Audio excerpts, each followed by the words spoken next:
Biar plong. Paling tembiring bae. Yen plong aku lho. Jadikan ilmumu sebagai garam.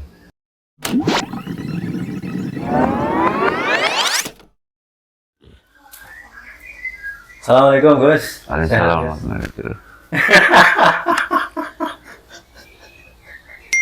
Assalamualaikum dilap lagi picunya.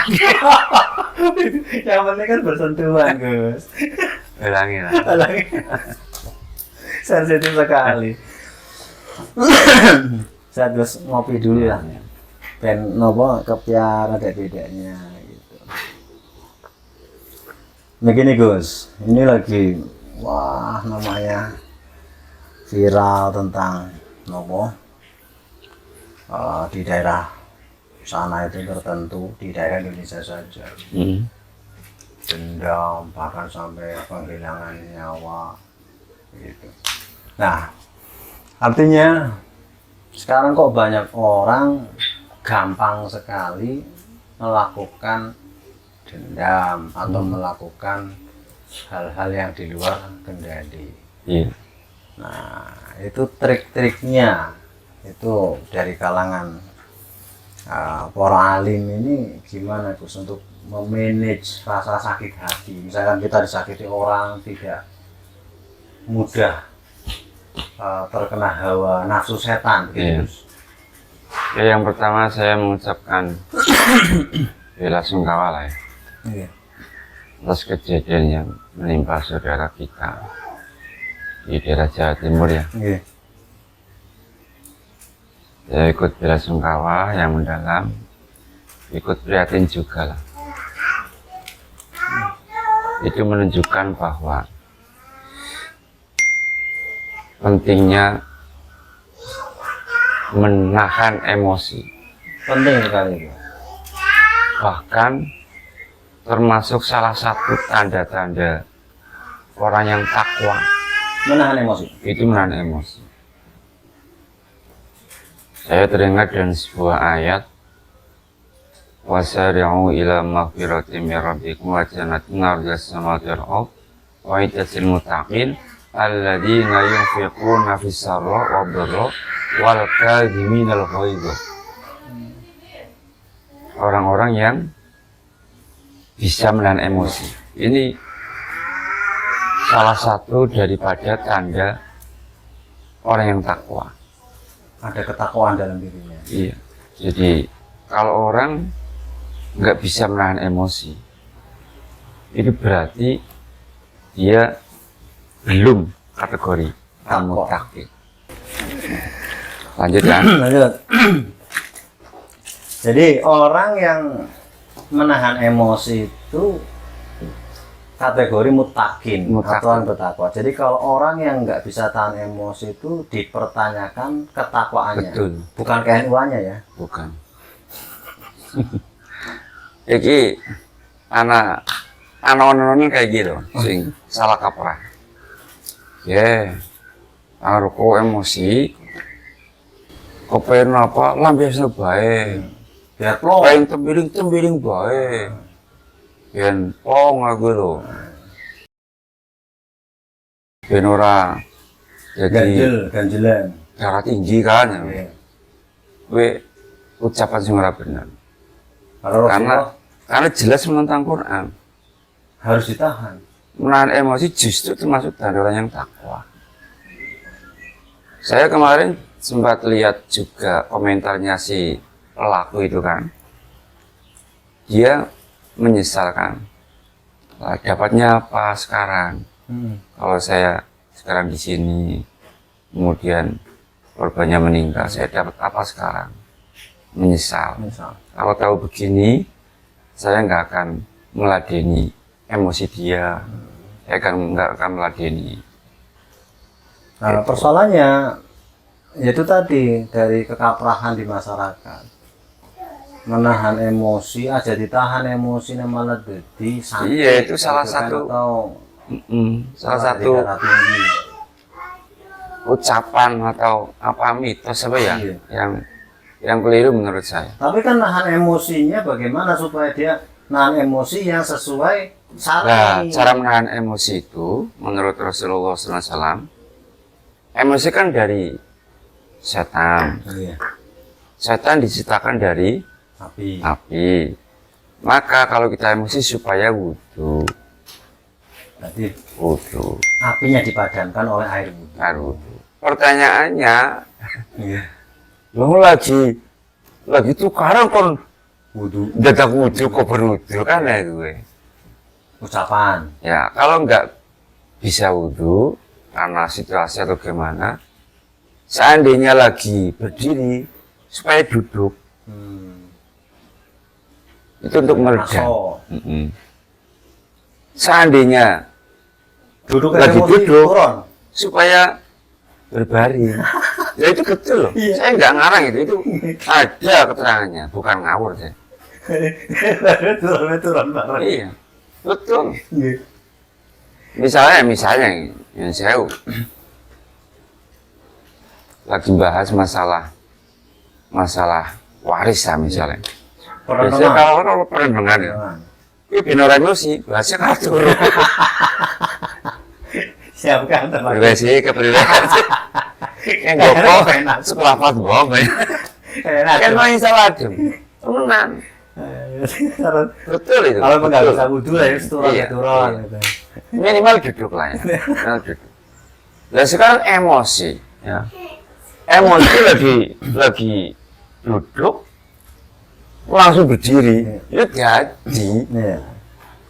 Nek turun kan mantan kangelan mungkin. Ya. Itu betul. Ada. Nah, dengan juga mengucapkan kalimat istighfar gitu. Jelas ya jelas. Istighfar. Yang jelas di wudhu ya. Kalau nggak wudhu, misalnya kita lagi berdiri duduk, misalnya lagi duduk kita suruh berbaring. Artinya itu bisa step untuk menahan emosi untuk melonjak. Iya. Nah berarti kan kadang-kala seperti ini bahwa kasus yang terjadi penghilangan nyawa itu karena persoalan harga diri. Itu biasanya bahkan persoalan sepele lah. Atau kalau kita kan seringkali kurang sopan santun, tata krama atau etika, Gus, etika. Nah, dalam Islam itu etika itu gimana tuh? Supaya tidak terjadi, kan artinya itu ada persoalan ketidaksopanan. Ya kita harus saling menjaga, kehormatan orang lain, keharmonisan lah ya. Saya teringat dengan ceritanya sahabat Abu Bakar Siddiq. Abu Bakar. Radhiyallahu. Pernah suatu ketika beliau sedang duduk-duduk sama Rasulullah. Tiba-tiba ada seseorang langsung mengumpat Abu Bakar Siddiq loh. Oh, langsung mengumpat, Memaki-maki. Abu Bakar Siddiq diam saja. Diam saja. Padahal lagi karo Kanjeng Nabi. Akan Nabi. Dan Nabi juga masih di situ diam. Lah mungkin karena keterlaluan itu yang mengumpat. Karena keterlaluan, akhirnya Abu Bakar Siddiq jawab. Masih dengan posisi duduk. Duduk, tapi beliau jawab.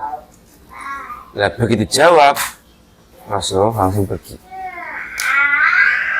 Sehingga hal itu membuat Abu Bakar Siddiq bertanya-tanya dalam hati.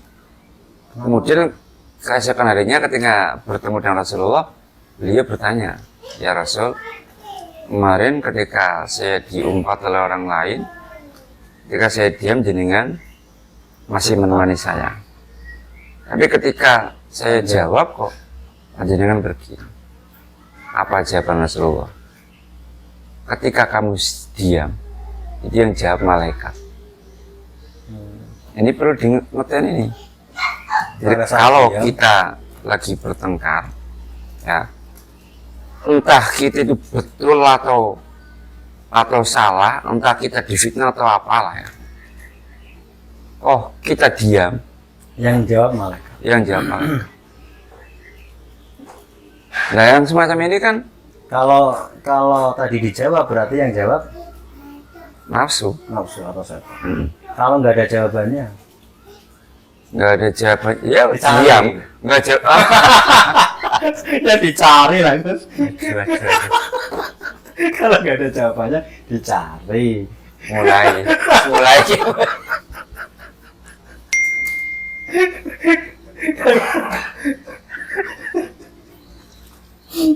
serius Bang.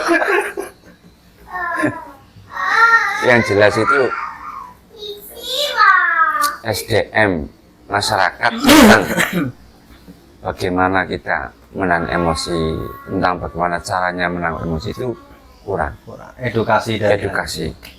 Jadi mungkin juga kesalahan kita juga para yang dituakan lah di masyarakat ya, kurang menyampaikan itu kepada masyarakat luas itu. Jadi ya ini pembelajaran kita semua lah. Mungkin pada posisi tadi Abu Bakar diumpat, dicaci dan dimaki, si yang mengumpat ini kemasukan setan, kerasukan dan sebagainya, Abu Bakar nggak meladeni, Rasulullah melihat ini Abu Bakar masih ditemani malaikat. Iya. Pada saat dia menjawab, walaupun menjawabnya Sayyidina Abu Bakar itu adalah mempertahankan harga dirinya, ternyata dianggaplah oleh Rasulullah itu sudah kemakan hawa nafsu. Iya, sudah ada bagian nafsu di situ. Ya. Jadi apalagi sampai menghinakannya orang lain. Ada sebuah hadis itu al-qatil wa maqtul finnar. Iya. Yang membunuh Dan yang dibunuh itu masuk neraka semua. di neraka. Kemudian sahabat bertanya, ya ini yang membunuh lah, yang dibunuh kok bisa di neraka?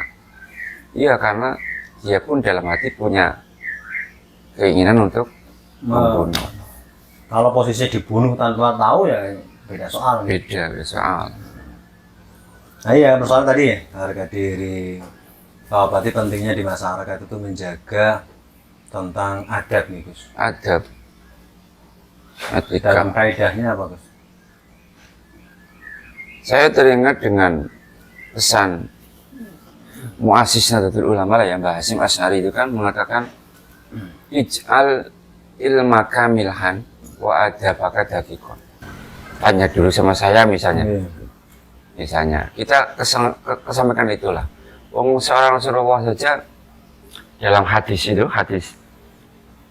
anak kecil yang menangis karena gurunya mati kan, itu ada Rasulullah sedang berjalan, ada anak kecil gurunya mati terus nangis kan. Rasulullah bertanya, jadi apa yang atau burungmu kenapa lah bunyi kenapa? Kok sampai kamu menangis ya? Gurunya mati. Nah, hadis itu bisa diambil dalil bahwa sebagai orang tua pun kita supaya menyapa dulu kepada anak-anak, kemudian nggak terus mentang-mentang tua terus harus disapa dulu. Berarti posisi tua nggak selalu benar dong Gus ya? Orang tua nggak selalu benar. Ya nggak selalu benar. Jadi kadang-kala ini yang menjadi masalah di dalam masyarakat. Kadang-kala nek bocah nom jawab wong tua dan ini rasopan. Kan gitu. Wong tua kudune bener terus. Tapi nek seorang anak muda mengekspresikan dirinya dianggap songong, tengil, itu gimana Gus? Wah, kita wis ranah sejen kita. Ya intinya ya harus mawas diri lah, yang muda ya menyadari dengan kepemudaannya, yang tua juga lah mawas diri lah. Ya, artinya berarti dalam konteks adab di sini berarti yang muda menghormati yang tua menyayangi yang muda. Artinya sisi penghormatan itu dari dua sisi Gus. Iya. Jadi kan tidak mentang-mentang caranya. Ya karena generasi sekarang Gus, kita menghadapi generasi cara segini itu Gen Z Gus. Generasi Z. Nah, milenial sudah itu sih Gen Z sing caranya artinya persoalan tata krama, sopan santun itu mereka menggunakannya itu dengan cara ekspresif, Gus, gitu. Dengan cara, nah kita dulu kan contoh misalkan orang tua ya, misalkan terlambat masuk kelas sama guru, bu guru dalam kaset, artinya ada. Nah sekarang bocah ini bahasa saja nggak bisa. Iya. Kan Betul. gitu. Nah maka menggunakan cara-cara yang mereka menganggap ya ekspresif atau keakraban. Maka sekarang banyak parenting ataupun bicaranya itu bahwa anggaplah anak itu tidak hanya sebagai anakmu tapi bisa jadi temanmu. Kan begitu, gimana tuh? Ya tapi tetap harus pakai batas-batasan agama lah, walaupun demikian. Jadi disinilah pentingnya akhlak ya, edukasi akhlak mungkin di TK atau di MI atau di SD itu perlu dikasih pelajaran-pelajaran akhlak. Oh, di Quran ada itu di Luqman gitu, surah Luqman itu. Bagaimana menjadi setiap dalil keluarga, bagaimana Luqman memperlakukan keluarganya. Iya. Kadang orang tua juga memberikan contoh yang nggak baik sih ya, tanpa disadari loh. Tanpa disadari. Tanpa disadari. Contoh misalnya itu. Orang bopong bocah, jarinya tiba. Arab jiot tongkrong kan abot. Okay. Akhirnya jiotnya karo Sikil. sikil. Tanpa disadari, anaknya kan melihat. Oh kayak cara jiot. Padahal itu karena kondisional. Nah, Abot. tapi kan anak nggak tahu itu kondisional atau nggak tahu.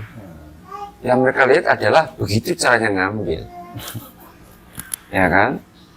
Iya, Jadi sepele semacam itu mestinya kita harus bisa lebih mengenalkan akhlak kepada anak lebih dini. Anak-anak juga sekarang sudah pakai bahasa Indonesia gitu sih. Jarang sekali. Kalau saya melihat di keluarga dengan Bahasa Indonesia sama saja. Antara contoh makan pada baik kan? iya, maksudnya saya melihat di keluarga sini dengan masih mengedepankan dengan anak pun masih menggunakan bahasa kromo gitu. Iya, alhamdulillah. Dan itu memang sudah jarang terjadi, Gus. Sekarang orang ya pakai bahasa Indonesia. Saya pun masih seperti itu, maka saya pelan-pelan merubah, tapi mau bahasa Banyumas. Ngapa kayak bahasanya Karmin apa?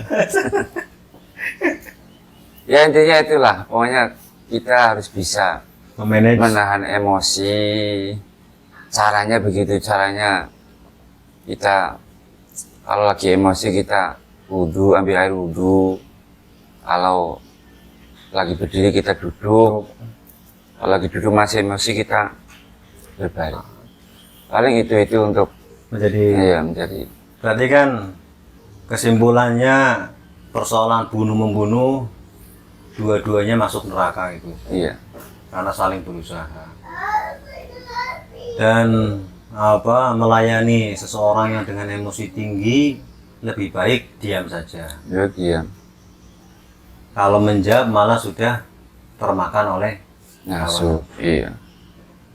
Dan tadi trik-trik tadi dari misalkan sedang berdiri ya duduk, kalau nggak duduk ya berbaring gitu. Dan etika adab yang tua menghormati yang menyayangi yang muda, saling menghormat lagi, tidak berdasarkan usia itu.